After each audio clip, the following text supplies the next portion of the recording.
बाबा भीमराव अंबेडकर के जाति विहीन समाज के सपना को तार तार करने की मानसिकता रखने वाले लोग राष्ट्र के हितैषी नहीं है महोदय। ये राष्ट्र को कमजोर करना चाहते हैं, ये समाज के साथ गद्दारी करते हैं। ब्राह्मण शब्द हटेगा उसमें से प्रोसीडिंग से हटा दीजिए। चलिए महोदय, जाति सूचक बात रह जाएगी। माननीय सदस्यों से कहेंगे कि संविधान में विश्वास है, संवैधानिक संस्था का सम्मान करते हैं, तो इस तरह के भाषा का उपयोग कतई उचित नहीं है। समाज का मैं सम्मान करता हूं और इस तरह की मानसिकता समाज के अंदर जहां बोलने वाले लोग हैं महोदय, आज मेरा देश कमजोर करने में आप बैठिए समाज के प्रति जो जहर बैठ जाइए, वो राष्ट्र के हितैषी सरकार के द्वारा बातों को रखी सुनिए। प्रोसीडिंग से ब्राह्मण हटा जाए। माननीय मंत्री महोदय, बिहार समेत देश भर के विश्वविद्यालयों और उच्च शिक्षण संस्थानों में जाति आधारित भेदभाव और उत्पीड़न की घटनाएं प्रायः सामने आती हैं। 2016 में हैदराबाद केंद्रीय विश्वविद्यालय में रोहित वेमुला, 2019 में मुंबई के मेडिकल कॉलेज की छात्रा पायल तड़वी, 2023 में आईआईटी बॉम्बे के छात्र दर्शन सोलंकी आदि की सांस्थानिक हत्या कैंपसों में जातिगत भेदभाव और उत्पीड़न के प्रत्यक्ष उदाहरण हैं। यूजीसी द्वारा माननीय सर्वोच्च न्यायालय और संसदीय पैनल को दी गई रिपोर्ट के अनुसार 2019 से 2024 तक उच्च शिक्षण संस्थानों में जाति आधारित भेदभाव और उत्पीड़न की घटनाओं में 118% की वृद्धि हुई है। इसके आलोक में जनवरी 2026 में यूजीसी द्वारा इक्विटी गाइडलाइंस की घोषणा की गई, लेकिन इस गाइडलाइन को मजबूती से लागू करने की जगह ब्राह्मणवादी मानसिकता से प्रायोजित आंदोलनों के बाद सुप्रीम कोर्ट द्वारा इसे स्थगित कर दिया गया। हालांकि कर्नाटक और तेलंगाना की राज्य सरकारों ने अपने उच्च शैक्षणिक संस्थानों में जातिगत भेदभाव और उत्पीड़न के खिलाफ रोहित वेमुला एक्ट की संभावना का संज्ञान लिया है। विश्वविद्यालय और उच्च शिक्षण संस्थानों में जातिवाद और भेदभाव को खत्म करने के लिए जरूरी है कि इस संबंध में बिहार सरकार अपने प्रदेश में उक्त यूजीसी गाइडलाइन को लागू करे तथा इस आशय संसद द्वारा अध्यादेश लाकर इसे कानून का रूप देने हेतु केंद्र सरकार से मांग करे। अतः हम इस अत्यंत लोक महत्व के प्रश्न पर सदन में यूजीसी इक्विटी गाइडलाइन को लागू करने का प्रस्ताव पारित करने की मांग करते हैं। प्रोसीडिंग से ब्राह्मण से हटा दिया जाए। प्रोसीडिंग से बैठिए, प्रोसीडिंग से ब्राह्मण से हटाया जाए। महोदय, बैठिए।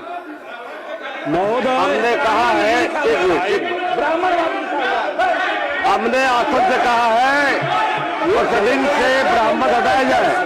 बैठिए, माननीय बैठिए, हमने आदेश दे दिया है। महोदय, हमने कहा है प्रोसीडिंग से ब्राह्मण हटाया जाए। माननीय मंत्री महोदय, इस तरह की इस तरह की सरकार का उत्तर हो रहा नहीं, ये सरकार की बात। बैठ जाइए, गलत कहा उन्होंने। महोदय, मैं माननीय ब्राह्मण शब्द हटेगा उसमें से प्रोसीडिंग से हटा दीजिए। चलिए महोदय, जाति सूचक बात रह जाएगी। माननीय सदस्यों से कहेंगे कि संविधान में विश्वास है, संवैधानिक संस्था का सम्मान करते हैं, तो इस तरह के भाषा का उपयोग कतई उचित नहीं है। क्योंकि आज किसी की भी मृत्यु पूरे समाज, पूरे देश, पूरे राष्ट्र के लिए क्षति होता है और हर समाज की सम्मान, जिसको संविधान में विश्वास है महोदय, जो संवैधानिक संस्था का सम्मान करते हैं, वो संविधान और संवैधानिक संस्था के निर्णय पर प्रश्न उठाकर ये संवैधानिक पद पर बैठकर संवैधानिक शपथ लेने वाले मानसिकता साफ झलकता है महोदय। हर समाज का मैं सम्मान करता हूं और इस तरह की मानसिकता समाज के अंदर जहां बोलने वाले लोग हैं महोदय, आज मेरा देश कमजोर करने में आप बैठिए, समाज के प्रति जो जहर बैठ जाइए, वो राष्ट्र के हितैषी सरकार के द्वारा बातों को रखी सुनिए। ये कोई समस्या है, हर समाज के लिए है। मैं भी टेक्निकल कॉलेज में पढ़ने गया था महोदय, उस समय सत्ता किसकी थी? मैं तो भूमिहार ब्राह्मण समाज से आता हूं महोदय। यही मुजफ्फरपुर में रैगिंग कराया गया, हॉस्टल से बाहर निकलने के लिए विवश किया गया महोदय। मैं भी तो भूमिहार ब्राह्मण समाज से हूं।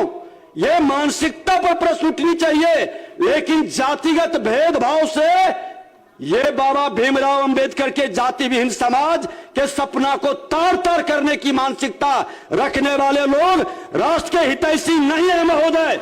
ये राष्ट्र को कमजोर करना चाहते हैं, ये समाज के साथ गद्दारी करते हैं।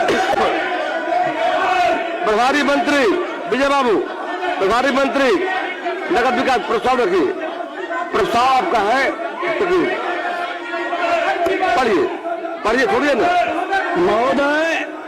महोदय, अध्यक्ष महोदय, मैं कंपनी अधिनियम 2023 की धारा 395 के तहत भागलपुर स्मार्ट सिटी लिमिटेड का वित्तीय वर्ष 2016-17, 2017-18, 2018-19, 2019-20, 2020-21, 2021-22 एवं 2022-23 के वार्षिक प्रतिवेदनों की एक एक प्रति सदन पटल पर रखता हूं महोदय। अब शुल्क लिए जाएंगे।